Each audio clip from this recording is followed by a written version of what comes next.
This is the part that makes a difference. It makes all that work, all those long hours, makes it all worth it just to see him. Get to see a sunrise like this and get to see these guys hopefully head off to a new future and make more little seals.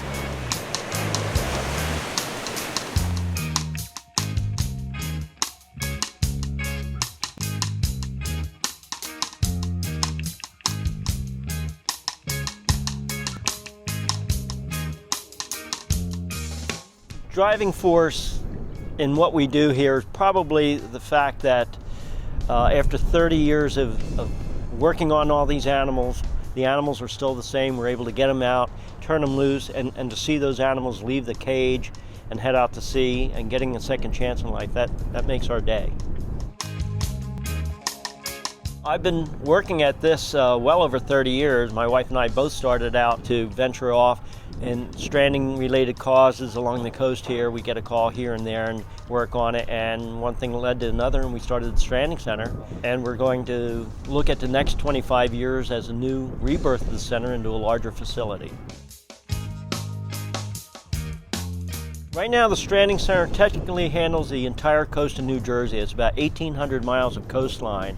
Everybody looks at New Jersey as 124 miles of beaches, but as you see behind us, there's a lot more mileage in backwater bays, and that's where a lot of these animals go in the wintertime.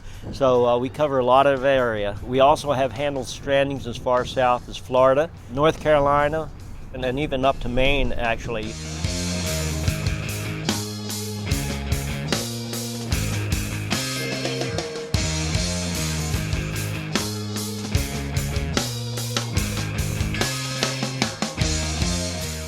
When an animal comes here, it's touch and go. They have a 50-50 chance of survival day by day. The longer they spend here, the more we can see what's going on, what their problems are, the better chance they have. This animal was picked up back in mid-April up in Asbury Park, New Jersey. She has a broken back, a couple of her vertebrae are fractured and healed a little awkward. So she doesn't have much use of her rear flippers. She has feeling, she has movement, but she's not strong enough to actually swim with her injury. She gets around really well. Not as well as she could, but she gets around quite well for not being able to use her rear flippers, which is their main means of moving, at least in the water. So we're going to have to find a permanent home for her.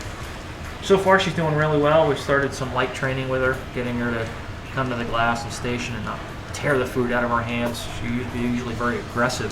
She's calmed down quite a bit, and she's doing really well. Hopefully we'll find a home for her in the next couple of weeks.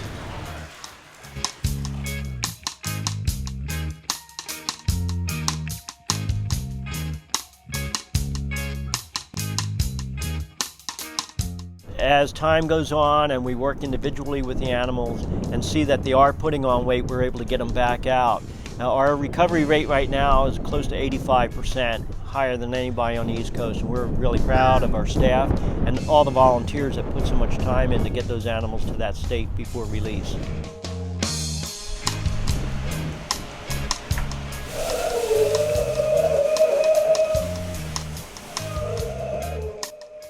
Once an animal's reached its health quota here and we can't do anything more for it and it's overly plump with food, it's eaten all it could, then the time comes to turn the animals loose. Normally we could do it right here in New Jersey, but as time goes on and it gets warmer and warmer out, there's more problems for the animal if we release them here. So we end up taking them up north, usually Rhode Island and even up to Maine actually for releasing depending on the time of season.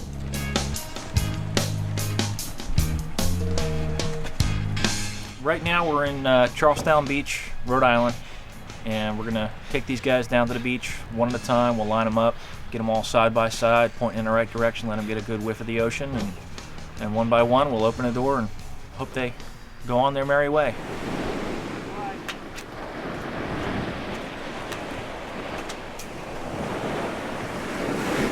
I'm glad to see them go, but they'll be missed. It was a lot of work. These guys were with us about some of them almost 2.5 months they spent in rehab that we were working with, and it's good to see them back where they belong, at least a little closer to home.